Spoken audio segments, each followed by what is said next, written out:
Welcome to the Online Digital Marketing Podcast. We'll be discussing marketing strategies, trends, and tips that will help your business succeed in the digital age. Every episode, we'll be interviewing industry professionals and providing valuable insights on how to leverage digital tools for maximum engagement and ROI. Don't forget to subscribe so you can stay up to date on the latest trends in online marketing.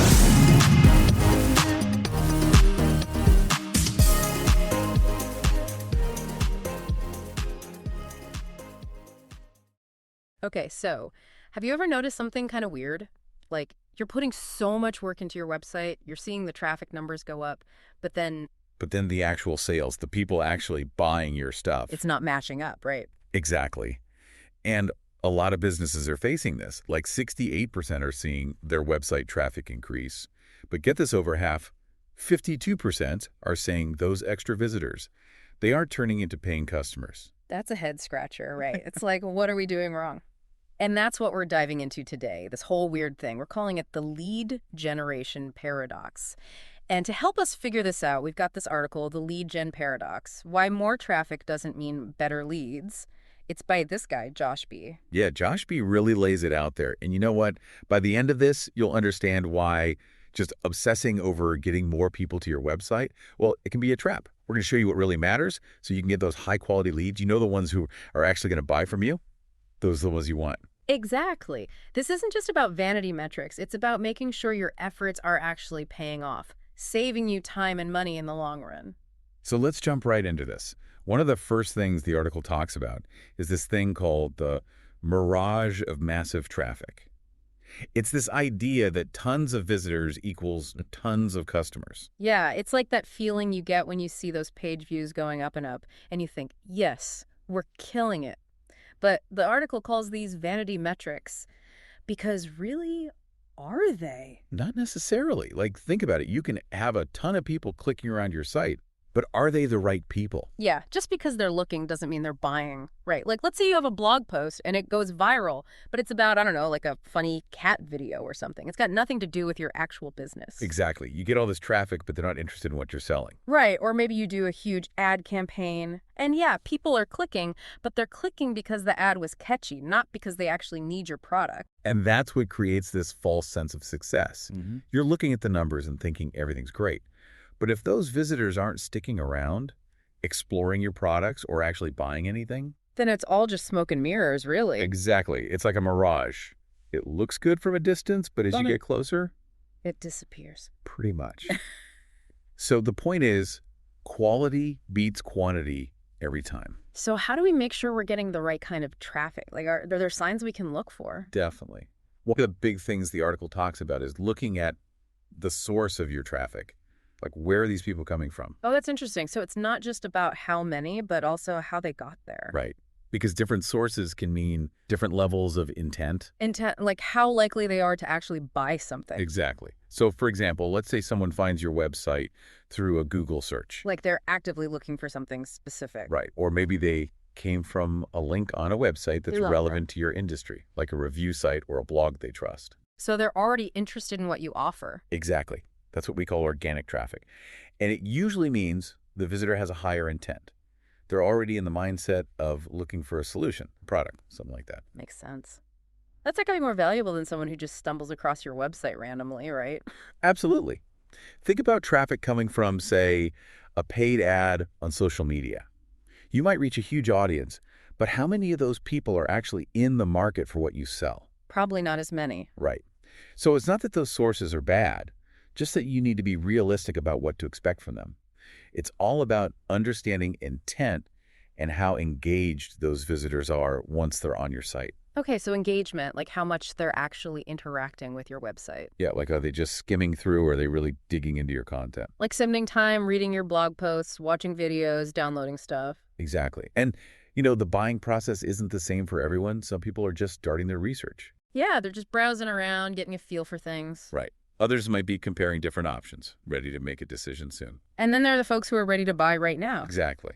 And by looking at how people are using your site, you can get a sense of where they fall on that spectrum. So like if someone's just bouncing around from page to page, they're probably not ready to pull out their credit card just yet. Probably not. But if they're spending a lot of time on a specific product page, reading reviews, maybe even adding it to their cart, That's a good sign. very good sign. Okay, so we know chasing traffic numbers alone isn't the answer. So what are some of the things that are actually tripping us up? The article calls these underlying pitfalls. So like common mistakes that are messing things up. Yeah, and one of the big ones is misaligned content. This is when you're creating content that gets people to your site, but it's not actually related to what you're selling. Like that example we talked about earlier with the viral cat video blog post. Exactly. You're attracting the wrong crowd. Your content needs to speak directly to your target audience. It's got to be stuff they're actually interested in, stuff that solves their problems. Right. Otherwise, there's going to bounce. Another big pitfall is poor user experience. Oh, that's a good one. I've definitely left websites because they were just too confusing to use. It happens all the time. Your site might have great content, but if it's hard to navigate, if it takes forever to load, or if it's just plain ugly, People are going to click away. fast. And then there's ineffective lead capture. This is when you have interested visitors, but you're making it hard for them to actually become leads. Like your contact form is buried somewhere on your site, or it asks for way too much information. Yeah, or your call to action is weak. You got to make it clear and easy for people to take that next step. So it's not enough to just get them there. You got to make it easy for them to connect with you. Exactly. And finally, there's broad targeting. This is when your marketing efforts are too general. You're trying to appeal to everyone, and as a result, You appeal to no one. pretty much, you end up attracting a lot of unqualified leads, which is a waste of everyone's time and money. So how do we fix this? The article mentions this thing called the misalignment matrix to help diagnose the issues. Yeah, it's a helpful way to think about it.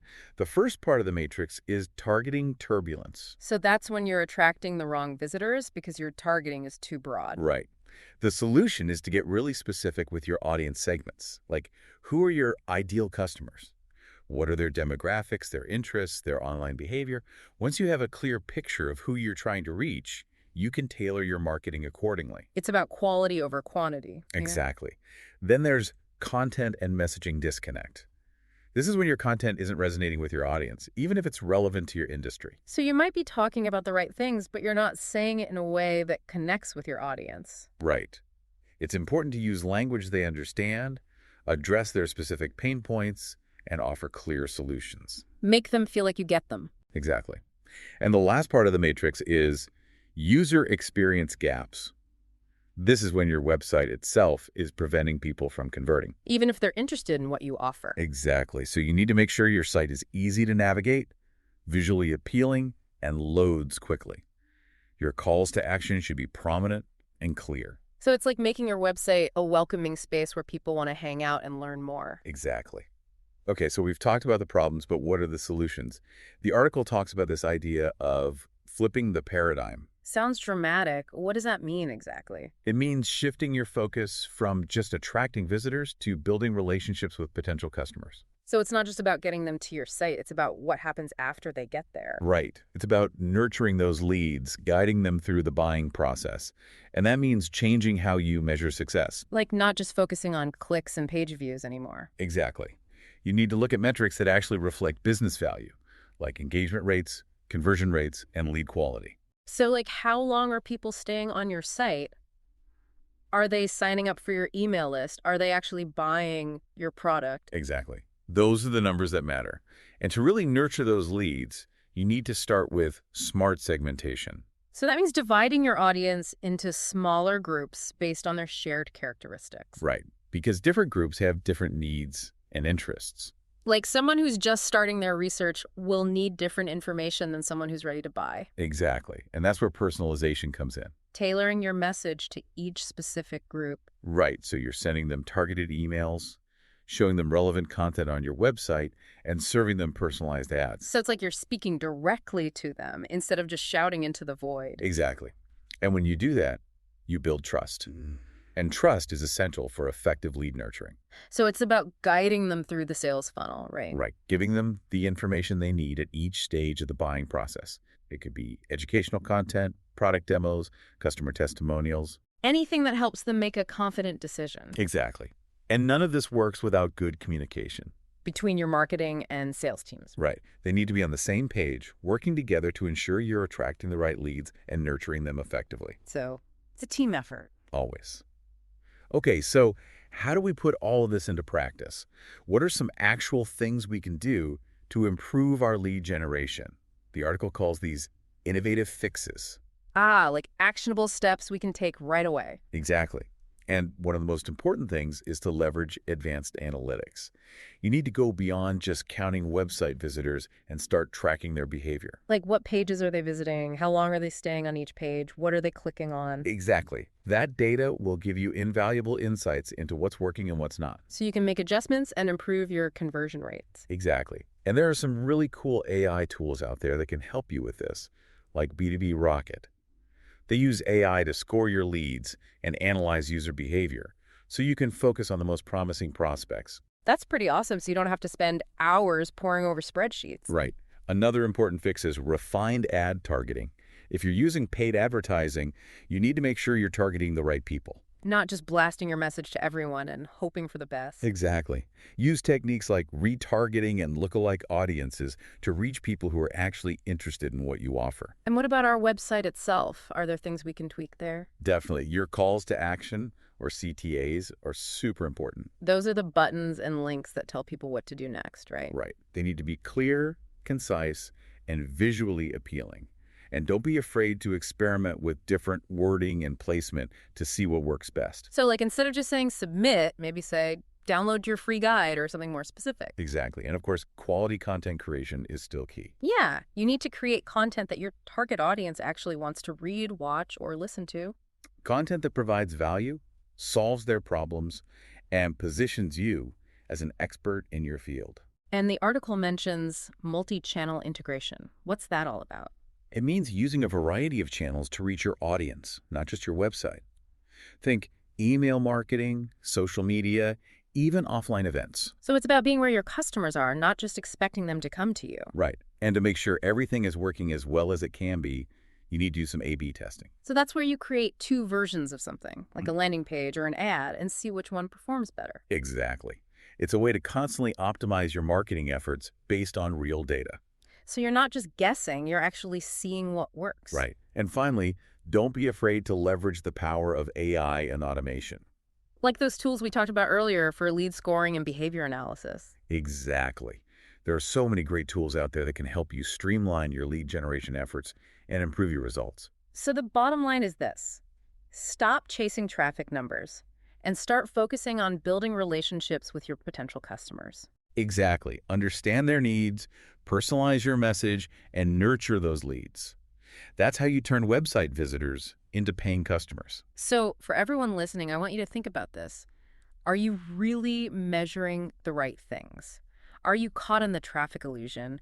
What's one thing you can do today to start focusing on the quality of your website interactions, not just the quantity? And if you're ready to take your lead generation to the next level using AI and automation, maybe check out B2B Rocket. They're doing some really cool stuff in this space. Food for thought. Absolutely. Ready to take your online business to the next level? Subscribe to our digital marketing podcast and then join our Accountability for Success Mastermind. With expert advice from industry leaders, you'll gain knowledge and insights that will help you succeed in today's digital marketing world. From social media strategies to search engine optimization, we have all the tools you need. Learn from successful entrepreneurs and take control of your online success. Join the Accountability for Success Mastermind now at bit.ly/AFSM podcast.